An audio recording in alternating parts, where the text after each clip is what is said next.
Salutations, respect, and love. Prog I'm Corner. Scott, and you are in the Prog Corner. And today we're going to be investigating the discography of the great UK neo-prog band IQ.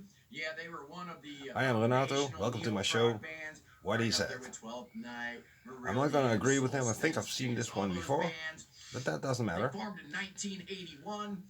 And if you look at the very first photograph of Radiohead, you see a poster of IQ in the background. Really? I always thought that was cool. But who is the band? Well, originally it was founded in 81 after a band called The Lens broke up.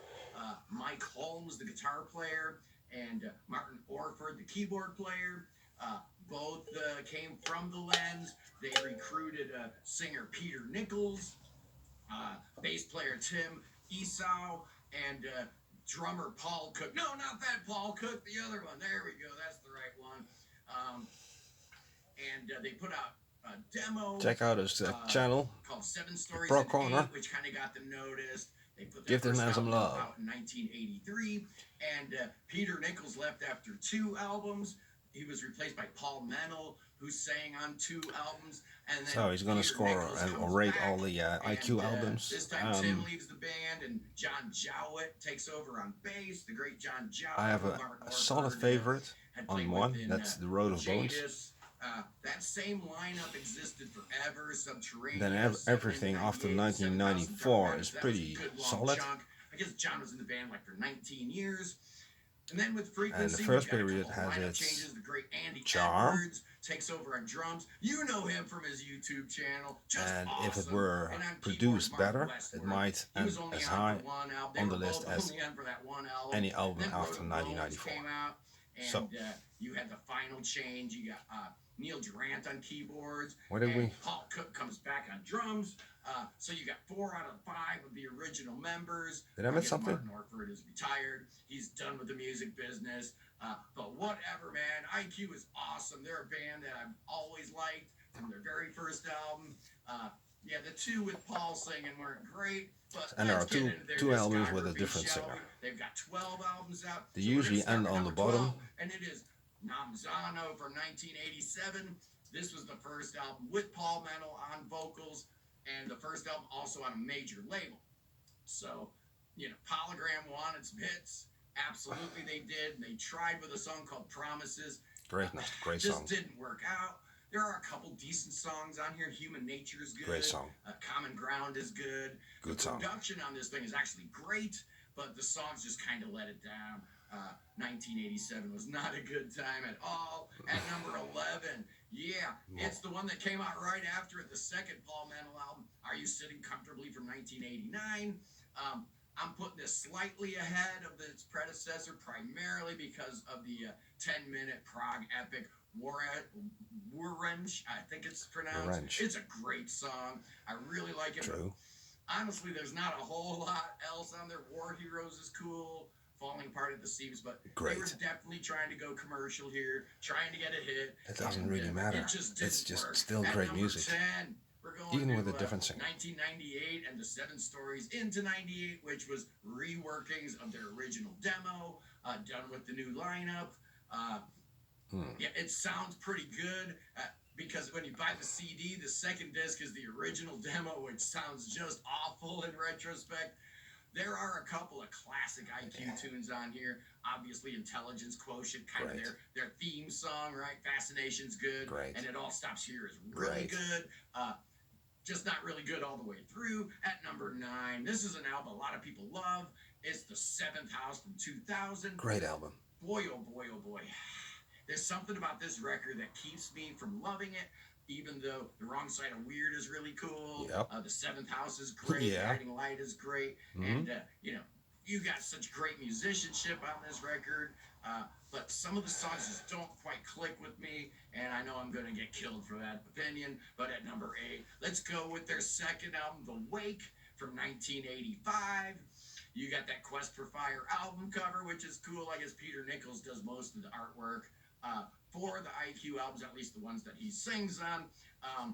Yeah, you've got some really classic tracks though on the way to Outer Limits, Magic Roundabout, Great and of songs. course the classic Widow's Peak, Great which they songs. still play in concert. Just amazing, just awesome. Here's another one that a lot of people score really, really high. I've got it at number 7. It's Ever from 1993. That's a bit this more was their compact. return to form, where Peter Nichols came back in the 1993. band. I meant 1993. I got my years completely wrong. Everything after basically Ever. What, Giant Electric P or something like that, GEP, and it was intended to, be Ever was going to be the first release on Chilly. that label. Got the door I open. think maybe there was a Chilly. Jadis album that came out first, but whatever. Ever is a lot of people's favorite IQ album. I do know this. Great production. First album with a great production. Paul Mental albums. The Darkest Hours is on here. Great track. Further Away is fantastic. Fading Senses is really good. Yeah, Ever is a good album, but I'm telling you, they would get better and better as time goes on. True. With that second Peter Nichols era at number 6. Here's an example of it. It's Subterranea from 1997. This is a double album. Tells a real convoluted story that I don't even understand, but who cares when the songs are this good? Tunnel Vision, Somewhere in Time. But to me, what makes this album really sing is that final song, The Narrow Margin. No, I don't like The Narrow Margin. So good. I love it. At number 5, I've got a weak spot for the debut. I really do. What can I say? Let's go with The Tales from the Lush Attic from 1983. Also great. Just a cool record. Yeah, the production is not great on this thing at all, but it's got the classic original vibe. It's got some really amazing songs, not least of which are the opening track and the final track. The last 2 minute Gateway opens this thing up in such a great fashion. What an amazing epic. And the album ends with The Enemy Smacks, which is a great, great song, one of my favorite IQ tunes. But now we're into the top 4, right? Ooh. Yeah. And if you've noticed, it's the 4 most recent. So I definitely have a recency bias going on with IQ. Absolutely. No, there is a logic to that. 4, it's their most recent one, Resistance from 2019. This was a double album. Their 2 latest records. They got a new one out as well, Dominion. Dominion. Or is it just something that the label does to give you a bonus disc? Resistance. Either way, the bonus disc on this is every bit as good as the first disc, so I include I don't think them I on own this one You've got yet. a Missile, For Another Lifetime. Maybe I do. And then on that bonus disc, you've got The Great Spirit Way and Fallout. This is just an amazing record.